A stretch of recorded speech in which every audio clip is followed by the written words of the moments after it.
పిల్లలకు ముగ్గురికి వివాహాలు జరిగినాయి.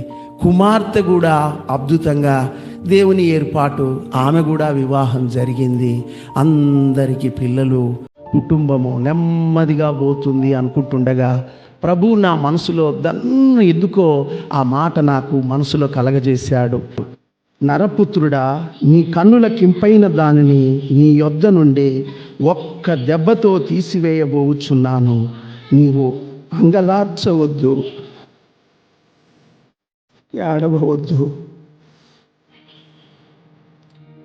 ఈ మాట నాకు వచ్చినప్పుడు చాలా బాధ వేసింది.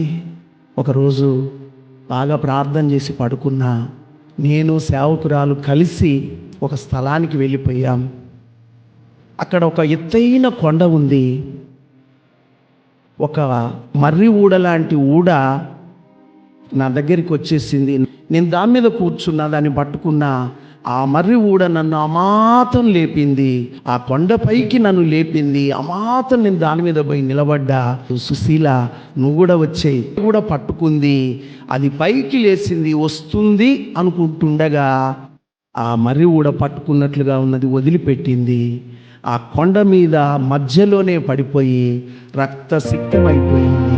అయ్యో సుశీల, అప్పుడే నువ్వు చనిపోయావా అని నేను అంగలారుస్తూ ఏడుస్తున్నా.